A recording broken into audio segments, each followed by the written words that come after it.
A fairy tale is always wholesome. Fairy tale is always connected with something wholesome. It always has something very wholesome. It isn't a mythology that doesn't have any beginning or any end. The fairy tales, they appeared in a very different way. I will tell a few words how did they appear. In real fairy tales, they are connected with movement. Everything that happens in a folk fairy tale, it has a beginning and it is going to the end. It doesn't tell about some object. But even if you are observing some object, for example, a rose, you can understand that it is a certain path going from somewhere and leading to somewhere. Fairy tales, they appeared a long time ago.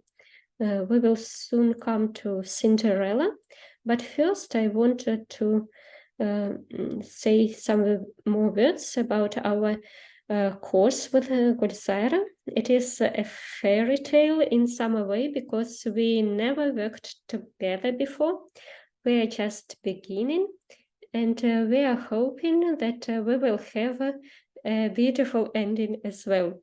And as our seminar has 9 meetings, for me it was a big surprise, because in a lot of Russian fairy tales, a hero, he goes to a 3 times 9th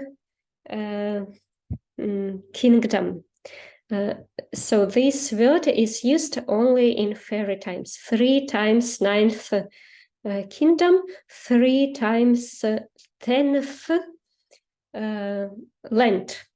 And this last 10th land, we can think that it happens today, this 10th land. And then we will begin our voyage to 3 times 9th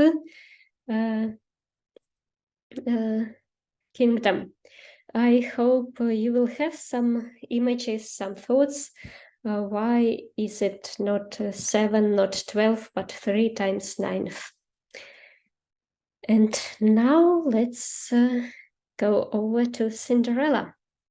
We have chosen this fairy tale because it has so many variants of a fairy tale as no other fairy tale that we know. Only in Western Europe there are no less than 500 variants of Cinderella. What does it mean? That almost all the regions of all the European lands have their own interpretation of Cinderella. Czech Republic, for example, they have 3 different variants of Cinderella. I believe a lot of people know an old Czech film, 3 Nuts for Cinderella. But there are 2 more variants of it in Czech. In Romanian, Peter the Ash, Romanian fairy tale. It is telling about a young man who is sitting in ash, and this young man is having the stories about him. And all those fairy tales have one point in common. It is ash. And the second point that all of them have in common is a shoe that is lost somewhere. And this shoe helps to be found. And please don't take the fairy tale of Charles Perrault, because this fairy tale was written for the kings, people of Ludovic XIV. And Charles Perrault, he took a fairy folk tale, but he retold it in his own way. Rudolf Steiner, he said that fairy tales, they come from the spirit of one folk. The mythologies, they come from the mankind, and that's why I would suggest to put aside the fairy tale of Charles Perrault aside. Let's take the fairy tale of Brothers Grimm, like we can find it in the fairy tale book of them.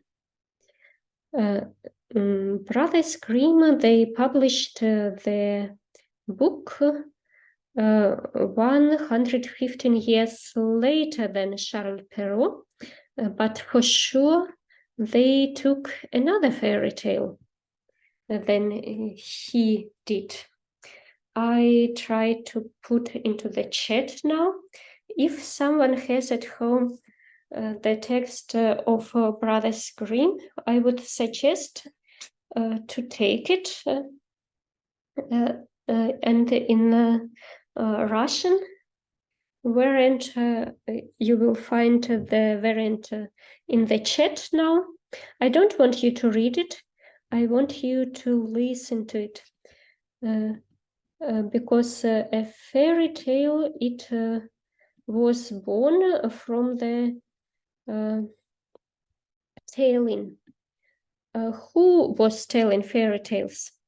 Rudolf Steiner said that fairy tales came from Rosenkreuzers.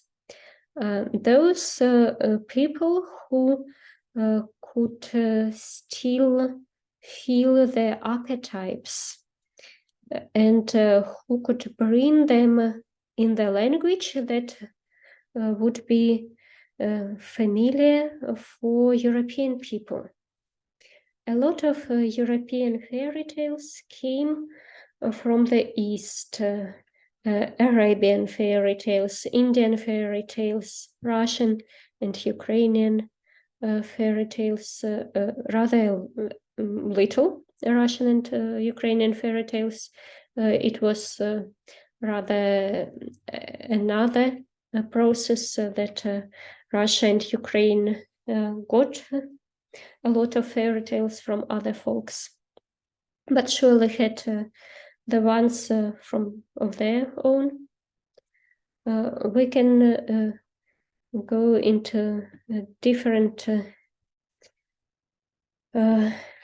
directions while exegeting the fairy tales. Maria asked to use this word exegesis and not interpretation of the fairy tales, because if we use the word interpretation, it is something that we bring into the fairy tale, and exegesis means that we try to take something from there to deepen into the very beginning, into the depth of the fairy tales.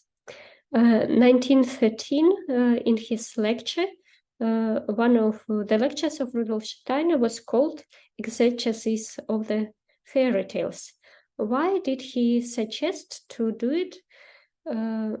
To be able to tell fairy tales to children,